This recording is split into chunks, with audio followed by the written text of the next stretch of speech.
మంచిర్యాలలో హస్తం హవా కొనసాగింది. కాంగ్రెస్ మొత్తం 44 డివిజన్లలో గెలిచింది. బీఆర్ఎస్ కేవలం 8 డివిజన్లు, బీజేపీ 5 డివిజన్లు, ఆల్ ఇండియా ఫార్వర్డ్ బ్లాక్ 3 డివిజన్స్ లో గెలిచింది. జనసేన 1 డివిజన్లో విజయం సాధించింది. ఇటు రామగుండం కార్పొరేషన్ కూడా కాంగ్రెస్ హస్తగతం చేసుకుంది. 60 డివిజన్లకు గాను కాంగ్రెస్ 38 డివిజన్స్ లో గెలిచింది. బీఆర్ఎస్ 13 చోట్ల, బీజేపీ, సిపిఐ 1 డివిజన్లో విజయం సాధించాయి. సాగర్ మనతో జాయిన్ అవుతున్నారు. డీటెయిల్స్ తెలుసుకుందాం. సాగర్, మంచిర్యాల, రామగుండం 2 కార్పొరేషన్స్ కూడా కాంగ్రెస్ ఖాతాలో పడ్డాయి. డీటెయిల్స్ చెప్పండి.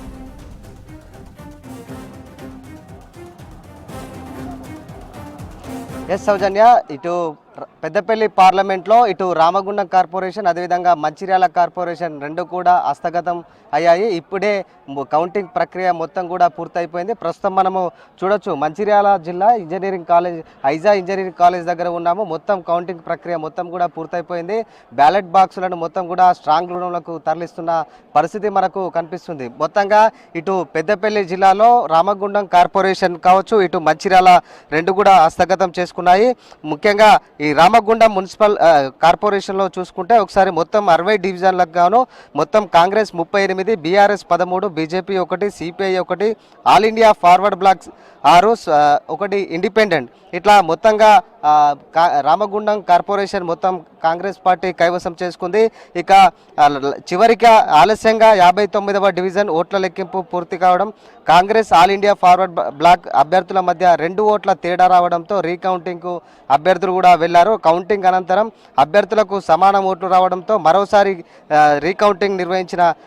అధికారులు రీకౌంటింగ్ నిర్వహించారు. లెక్కింపు అనంతరం ఆల్ ఇండియా ఫార్వర్డ్ బ్లాక్ అభ్యర్థి బాలసాని తిరుపతి 2 ఓట్లతో గెలుపొందినట్లు అధికారులు అయితే ధృవీకరించారు. ఈ నేపథ్యంలో కొంచెం రామగుండంలో చివరి దశలో కొద్దిగా ఆలస్యంగా అయ్యింది. ఇక మంచిర్యాల కార్పొరేషన్లో మొత్తము 60 డివిజన్ల స్థానాలకు కాగా మొత్తం 55 డివిజన్స్లో మొత్తము 44 డివిజన్లో కాంగ్రెస్ పార్టీ గెలుచుకుంది. మొత్తము క్లీన్ స్వీప్ దిశగా ఇటు చేసుకుందని చెప్పుకోవచ్చు. మొత్తానికైతే ఇటు పెద్దపల్లి జిల్లాలో ఇటు మంతని మున్సిపాలిటీ, అదేవిధంగా సుల్తానాబాద్, పెద్దపల్లి ఈ 3 మున్సిపాలిటీలో కూడా కాంగ్రెస్ పార్టీ జెండా ఎగరవేసింది. మెజార్టీ వార్డులు మొత్తం కూడా కాంగ్రెస్ పార్టీ గెలుచుకుంది. ఇక ధర్మపురి నియోజకవర్గం, ధర్మపురి మున్సిపాలిటీ కూడా మొత్తం కాంగ్రెస్ పార్టీ క్లీన్ స్వీప్ చేసింది. 15 వార్డులకు 15 కూడా ధర్మపురిలో కాంగ్రెస్ పార్టీ క్లీన్ స్వీప్ చేసింది. ఇక లక్షడిపేట మున్సిపాలిటీ కూడా కాంగ్రెస్ పార్టీ క్లీన్ స్వీప్ చేసింది. ఇక బెల్లంపల్లి విషయానికి వస్తే బెల్లంపల్లిలో మొత్తం కాంగ్రెస్ పార్టీ కూడా చైర్మన్ పదవి కోసం చేస్తుంది. ఇక్కడ టైట్ సిచ్యువేషన్ రావడంతో కొద్దిగా 2 పార్టీలు ఇటు కాంగ్రెస్, బీఆర్ఎస్ పోటాపోటీగా రిజల్ట్స్ అయితే వచ్చాయి. మొత్తము 14 కాంగ్రెస్, అదేవిధంగా 14 బీఆర్ఎస్ పార్టీ గెలుచుకున్నాయి.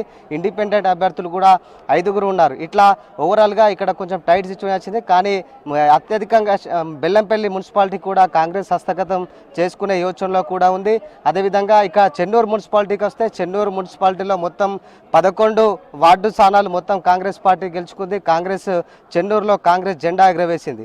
ఇట్లా ఓవరాల్గా పెద్దపల్లి పార్లమెంటు మొత్తంలో కూడా కాంగ్రెస్ పార్టీ మొత్తం కూడా విజయం సాధించింది. పెద్ద ఎత్తున ఎవరైతే పోటీ చేసిన అభ్యర్థులు గెలుపొందారో వారంతా విజయానికి మొత్తం కూడా సంబరాలు చేసుకుంటున్న పరిస్థితి అయితే కనిపిస్తుంది.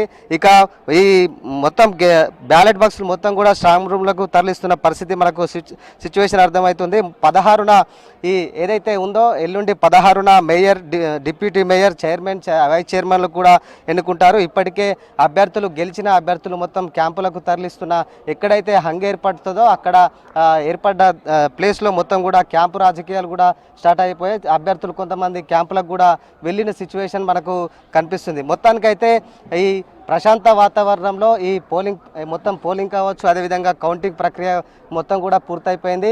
ఎందుకంటే మనకు పంచాయతీ ఎలక్షన్స్లో ఏ విధంగా సక్సెస్ఫుల్గా కంప్లీట్ చేశారో ఈసారి కార్పొరేషన్ ఎన్నికలు కూడా సక్సెస్ఫుల్గా ఎక్కడ అవాంఛనీయ సంఘటనలు జరగకుండా పూర్తి అయిపోయాయి. ఇక ఈ ఏవైతే బ్యాలెట్ బాక్సులు ఉన్నాయో ఈ బ్యాలెట్ బాక్సులు మొత్తం స్ట్రాంగ్లూర్లకు చేరుకొని ఉంది. మొత్తానికైతే పెద్దపల్లి పార్లమెంటు మొత్తం కూడా కాంగ్రెస్ కంచుకోట. అట్లాంటి కాంగ్రెస్ కంచుకోటలో కాంగ్రెస్ పార్టీ మరోసారి పెద్ద విజయం సాధించింది. ఈ విజయం మొత్తం కూడా కాంగ్రెస్ పార్టీకి, అధిష్టానానికి కూడా ఒక మంచి సూచనగా చెప్పుకోవచ్చు. ఎందుకంటే మనం ఫస్ట్ నుంచి అసెంబ్లీ ఎలక్షన్ నుంచి పార్లమెంట్ కావచ్చు, అసెంబ్లీ, పార్లమెంటు, ఇప్పుడు కార్పొరేషన్, పంచాయతీ, ఇట్లా ఓవరాల్గా అన్ని ఎన్నికల్లో చూసుకున్నట్టయితే పెద్ద ఎత్తున కాంగ్రెస్ పార్టీ అభ్యర్థులు కావచ్చు, కాంగ్రెస్ పార్టీకి జనాదరణ పెరుగుతుందని కూడా చెప్పుకోవచ్చు. సౌజన్య.